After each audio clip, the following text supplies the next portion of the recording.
우리 이 시간 하나님께서 함께 하시는 귀한 말씀 듣겠습니다. 오늘 주시는 말씀 출애굽기 14장 10절에서 14절까지입니다. 바로가 가까울 때 이스라엘 자손이 눈을 들어본즉 애굽 사람들이 자기 뒤에 미친지라. 이스라엘 자손이 심히 두려워하여 여호와께 부르짖고 그들이 또 모세에게 이르되 애굽에 매장지가 없으므로 당신이 우리를 이끌어내어 이 광야에서 죽게 하느뇨? 어찌하여 당신이 우리를 애굽에서 이끌어내어 이같이 우리에게 하느뇨? 우리가 애굽에서 당신에게 고한 말이 이것이 아니뇨? 이르기를 우리를 버려두라. 우리가 애굽 사람을 섬길 것이라 하지 아니하더뇨? 애굽 사람을 섬기는 것이 광야에서 죽는 것보다 낫겠노라. 모세가 백성에게 이르되 너희는 두려워 말고 가만히 서서 여호와께서 오늘날 너희를 위하여 행하시는 구원을 보라. 너희가 오늘 본 애굽 사람들을 또 다시는 영원히 보지 못하리라. 여호와께서 너희를 위하여 싸우시리니 너희는 가만히 있을지니라. 아멘. 모세의 인도를 따라서 출애굽하던 이스라엘 백성들이 홍해바다에 이르게 되었어요.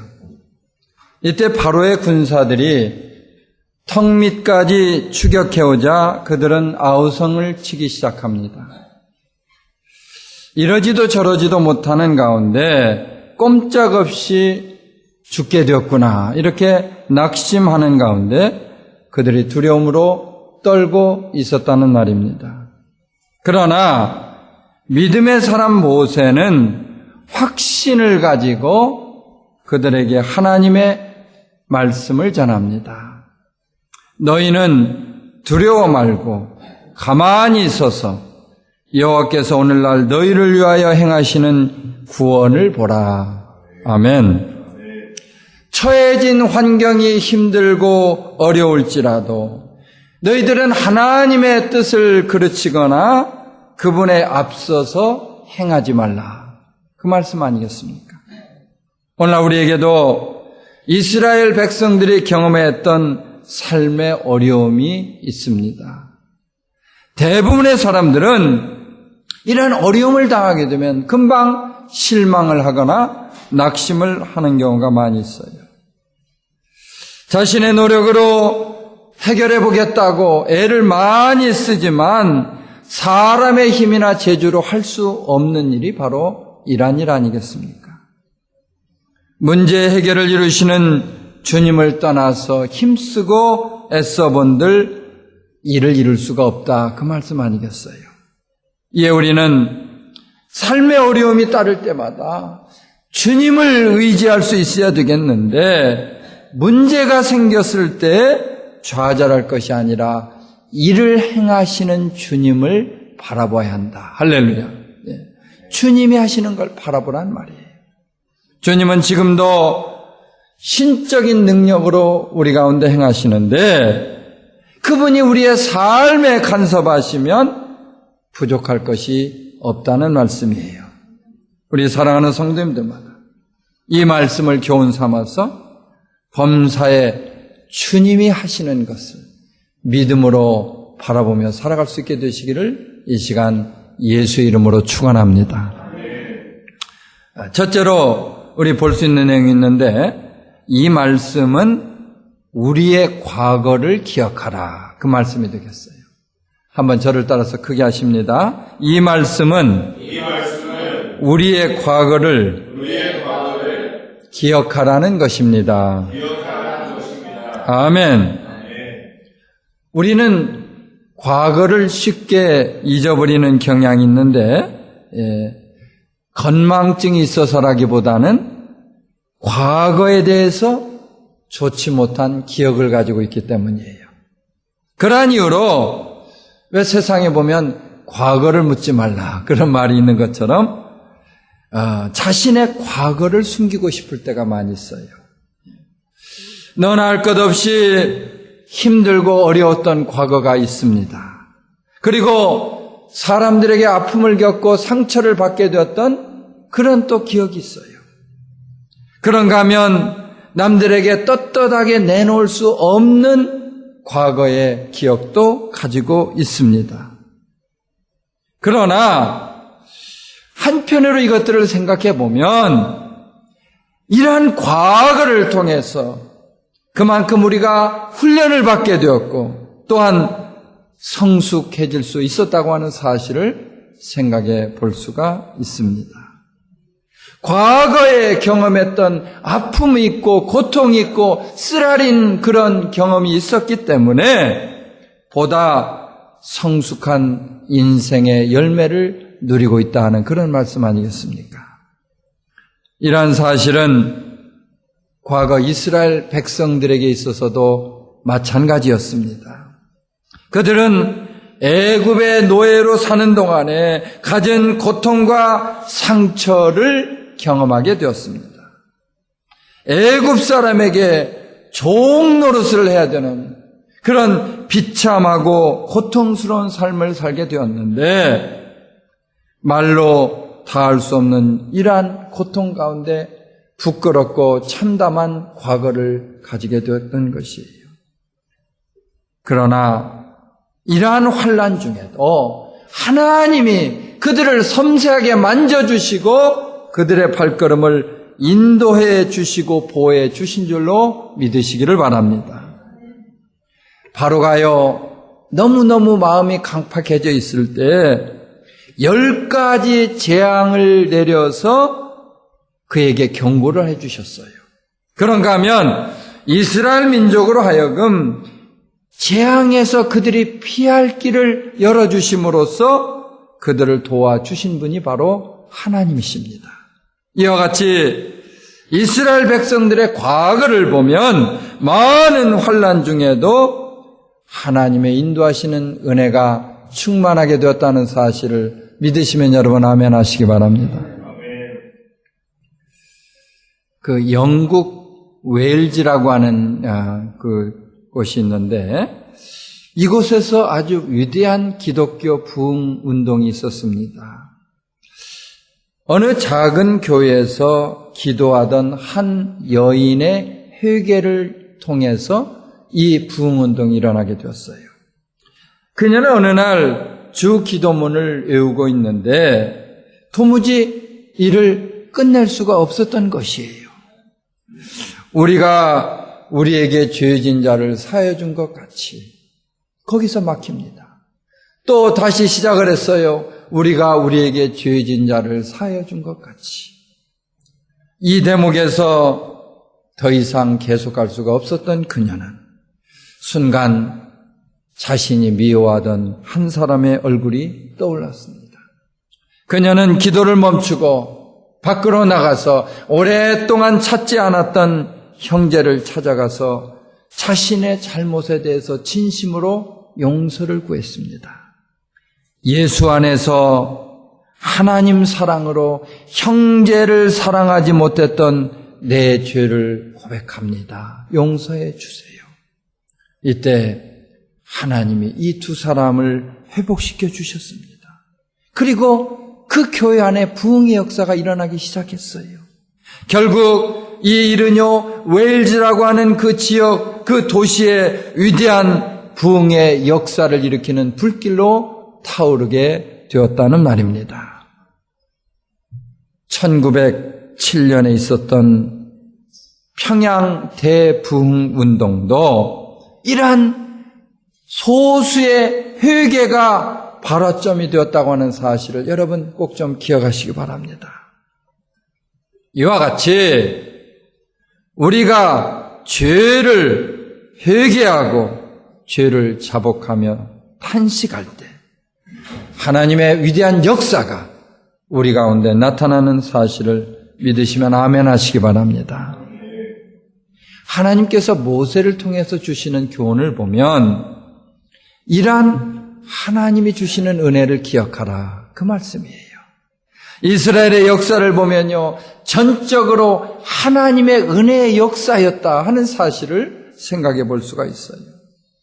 이스라엘 백성들이 힘들고 지쳐 있을 때 하나님 그분이 그들을 위해서 어떤 일을 하셨는지 좀 생각해보라. 그 말씀 아니겠습니까?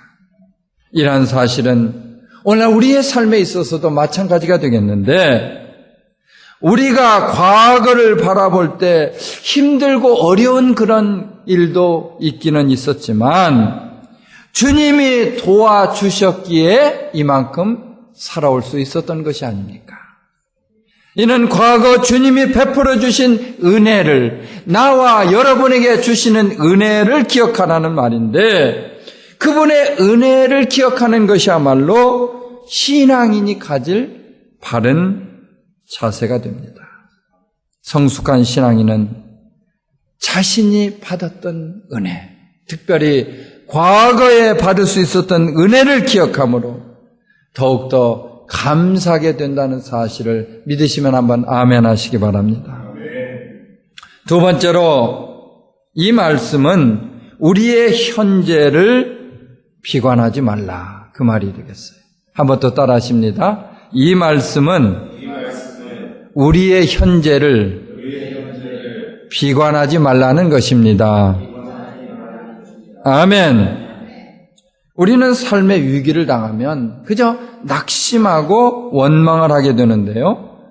세상을 바라보니까 너무 두렵기 때문이에요. 우리 앞에 놓여있는 이 세상을 보면 두려움을 통해서 절망하고 낙심하도록 그렇게 우리를 자꾸 인도하고 있습니다. 사람들은 이러한 현실에 비관해서 혼란에 빠지기도 하고 심지어 스스로 목숨을 끊는 그런 경우도 있다는 것이에요. 내 힘만 의지하다가 영원히 돌이킬 수 없는 그런 일을 저지르게 된다, 그런 말입니다. 그런데 우리가 이처럼 세상 가운데 비관하게 되는 이유가 있습니다. 그것은 뭐냐면 우리에게 찾아오는 이 욕심을 절제를 하지 못하기 때문이다. 자신의 삶에 대해서 만족하는 사람이 별로 없다는 얘기예요. 우리 성도님들 가운데 나의 지난 한 주간의 삶에 대해서 정말로 만족하는 분이 얼마나 계신지 한번 생각해 보십시다. 그렇기 때문에 우리는 매일같이 매 순간마다 욕심의 노예가 되어서 살아가고 있다. 본문의 이스라엘 백성들을 보니까 이러한 사실을 더욱더 실감할 수가 있습니다. 그들의 눈에 보이는 당시의 상황은 말 그대로 진퇴양난.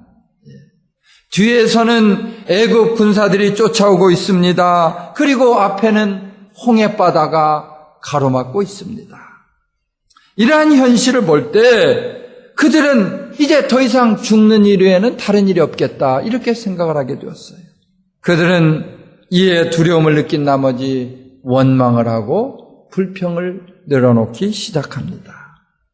도대체 애굽에 매장지가 없어서 자신들을 이끌어내어 광야에서 죽게 만드느냐 하면서 원망을 합니다.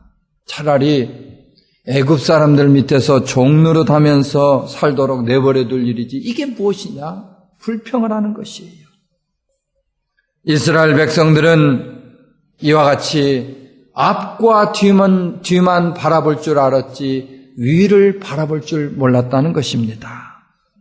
눈앞에 보이는 현실만 생각했을 뿐 보이지 않는 주님을 생각하지 못했다는 것이에요.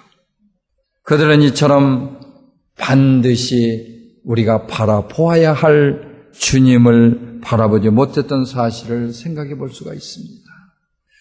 2차 세계대전 당시에 독일의 히틀러가 게르만 민족 우월론이라는 것을 주장하면서 유대인들을 아주 몹시 괴롭혔습니다. 수많은 유대인들이 폴란드에 있는 아우슈비츠 수용소에 죽어갈 때 그들이 눈물을 흘리면서 던진 질문이 이런 것입니다. 하나님, 도대체 지금 어디 계십니까?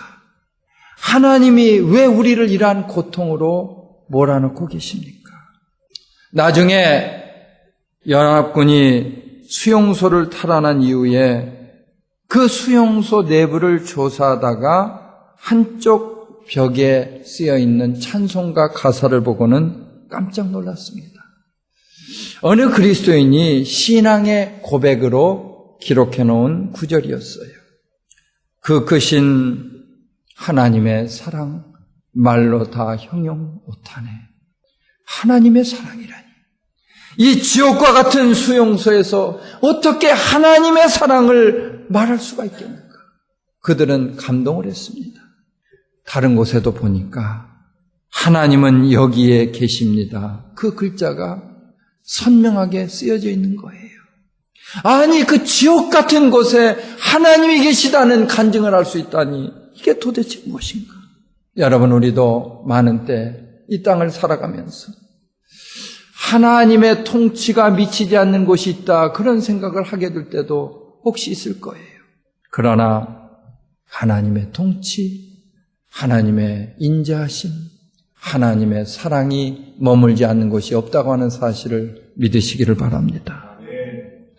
다만 우리가 그것을 깨닫지 못할 뿐인데, 실망스럽고 답답하고 불안한 삶에 처해 있다 할지라도 지금 내 가운데 와 계시는 하나님을 믿는 믿음으로 살아가라. 할렐루야.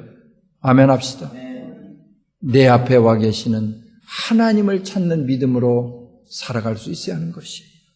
그러한 의미에서 여러분, 당장 눈앞에 보이는 것만 생각하면서 근시적인 믿음으로 살아가지 마시기를 바랍니다. 지금 나에게 처해 있는 현실이 어렵고 여러 가지로 고통스럽다 할지라도 현실만 바라보면서 그 자리에 주저앉지 말아야 하는 것입니다.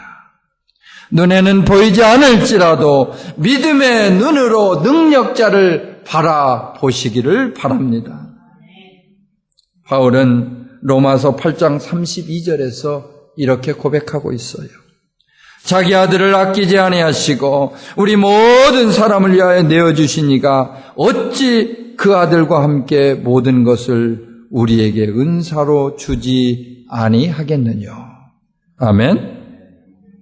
여러분, 주님을 바라본다는 것이 무엇일까요? 주님을 바라본다는 것은 이러한 사랑을 깨닫는 믿음으로 바라본다. 아멘 합시다. 머리를 들고 창조주 하나님을 바라보면 처해 있는 현실과 관계없이 우리의 삶이 바꿔질 수 있습니다. 그래서 본문 14절이 이렇게 말씀을 하고 있습니다. 여호와께서 너희를 위하여 싸우시리니 너희는 가만히 있을지니라. 누가 우리를 위해서 싸우십니까? 하나님께서 우리를 위해서 싸워주시니 우리는 가만히 그분이 하시는 일을 바라봐야 합니다. 하나님이 하실 일이기에 믿음으로 그분을 바라보라, 그 말씀 아니겠어요? 그분이 하시는 일을 우리는 바라보면 되는 거예요. 일이 생기면 그저 내가 해야 되는 것처럼 그렇게 허우적거리면서 착각하지 마시길 바랍니다. 우리의 전쟁은 하나님 앞에 달려 있습니다. 그분은 모든 전쟁에 능하실 뿐만 아니라 우리가 치르는 전쟁에 있어서 주인이 되신다고 분명히 말씀하고 있습니다. 그분은 모든 전쟁에 능하신 분이에요. 주님이 우리의 삶을 인도해 주시되 전쟁에 책임을 지시고 우리를 이끌어 주신다는 사실 믿으시면 한번 아멘 하시기 바랍니다. 셋째로, 이 말씀은 우리의 미래를 전적으로 의지하라, 그 말씀입니다. 한번 또 따라 하시죠. 이 말씀은 우리의 미래를 그분에게 전적으로 의지하라는 것입니다. 아멘. 이 땅에 있는 그 누구도 자신의 미래에 대해서 정확히 알지 못합니다. 몇 년 후에 있을 일은 고사하고 단 몇 분 후에 있을 삶에 대해서도 아는 사람이 없어요. 미래를 예측한다고 하는 미래학자라는 사람들이 있는데요. 이 사람들도 단 10분 후에 있을 자기의 삶도 알지를 못하는 것입니다. 지난 어간에도 세계에 참 여러 가지 사건, 사고가 많이 있었는데 스페인의 대형 열차 사고가 일어나가지고 60여 명이 희생이 되었어요. 그런데 이 희생자들 가운데 자신의 인생에 이러한 일이 있으리라고 아마 꿈에도 예측해 본 사람이 없었을 것입니다.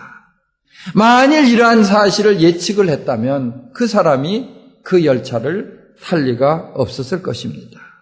이처럼 우리 사전에 우리의 앞으로의 삶을 예측할 수 있는 사람은 아무도 없다는 그런 말입니다. 그러한 이유로 많은 사람들은 자신의 미래에 대해서 불안을 느끼고 있으며 한순간도 장담할 수 없는 그 미래를 향해서 가는 가운데 불안하게 살아가고 있다는 것입니다. 인터넷에 나온 그 기사인데요. 한 젊은 중국인 부인의 영상 편지가 인터넷 이루는 네티즌이라고 그러죠. 이 네티즌들의 감동을 사고 있습니다. 이 여인은 중국 스촨 사천성에 사는 리수라는 이름의 여인인데 위암으로 투병을 하면서 세 쌍둥이 딸들을 위해서 미리 결혼 영상 편지를 쓰게 되었어요. 이제 3살밖에 안 되는 아이들이지만 자신이 어떻게 될 줄을 모르니까 혹시 결혼식 이전에 자기가 이 땅을 떠날 수도 있을 것 같으니까 결혼식에 참석하지 못할 것을 염려해서 편지를 쓰게 되었다는 말이죠. 특별히 그 아이들 가운데 눈물이 특별히 많은 둘째 딸에게 네가 이 영상을 보더라도 눈물을 흘리지 말라 그렇게 당부까지 했다고 합니다. 그녀는요 수술과 항암 치유를 받으면서 자신의 삶을 장담할 수 없기 때문에 이렇게나마 사랑을 전하려 했다는 말입니다. 그러나 따지고 보면 우리의 삶은 이와 똑같다고 하는 사실을 생각해 볼 수가 있습니다. 병치레를 하던 그 엄마가 먼저 떠나게 될지 아니면 자녀들 가운데 누구라도 자기 결혼 정령 나이를 채우지 못하고 그 이전에 떠나게 될지 아무도 장담할 수 없다는 말이 되겠어요. 확신한 것 한 가지가 있는데 우리 모두가 이처럼 내일을 장담할 수 없는 인생을 살아가고 있다. 그 말씀 아니겠습니까? 우리의 미래를 전적으로 주님께 맡게 하는 이유가 바로 여기에 있습니다. 믿음이라는 것은 주님을 의지함으로 그분에게 맡기는 것, 그거 아니겠어요? 예. 그런데 그 믿음의 대상은 변화무쌍한 우리 인생들이 아니라 언제나 한결같고 변함이 없는 주님입니다. 할렐루야. 따라서 믿음으로 맡기는 사람은 만물의 창조주가 되시는 하나님만을 의지해야 되겠는데 100%를 의지하라. 아멘. 99%가 아니라 100%. 네. 본문 13절의 말씀을 한번 보실까요? 모세가 백성에게 이르되 너희는 두려워하지 말고 가만히 서서 여호와께서 오늘 너희를 위하여 행하시는 구원을 보라. 아멘입니까? 여호와께서 오늘 너희를 위해서 행하시는 구원을 보라. 이제는 두려움 없이 하나님이 하시는 일을 가만히 바라보시기 바랍니다. 두려움은 세상이 가져다 주는 거예요. 두려움은 원수 사탄이 우리 가운데 가져다 주는 것입니다. 주님은 평안과 안식과 위로와 소망을 우리 가운데 가져다 주십니다. 하나님이 하시는 일이 때로는 더딘 것 같아도 그분이 하시면 틀림이 없다는 말씀이 되겠어요. 그분은 지금도 보다 분명한 방법을 통해서 저와 여러분을 눈동자같이 보호해 주신다는 사실 믿으시면 한번 아멘 하시기 바랍니다. 하나님은요, 지금 이 순간에도 사랑하는 백성들을 구원으로 인도해 주십니다. 구원이라는 전쟁을 치르는 데 있어서 패배가 아닌 승리, 즉 생명을 보존하는 것이다. 그래서 구원이 우리 가운데 그 어떤 것보다도 귀한 것입니다. 이스라엘 백성들에게 온전한 믿음이 있었다라고 한다면 애국 군대의 위협을 철저히 물리치실 수 있는 하나님의 손길을 바라보았을 것입니다. 신명기 20장 3절은 그들에게 이렇게 가르치고 있습니다. 말하여 이르기를 이스라엘아 들으라. 너희가 오늘 너희의 대적과 싸우려고 나왔으니 마음에 겁내지 말며 두려워하지 말며 떨지 말며 그들로 말미암아 놀라지 말라. 하나님이 함께 하시기 때문에 대적을 맞이해서 겁내지 말고 두려워하지 말고 놀라지 말고 떨지 말라. 그 말 아닙니까? 왜 대적 앞에서 부들부들 떨고 있습니까? 하나님이 그토록 믿음이 없으십니까?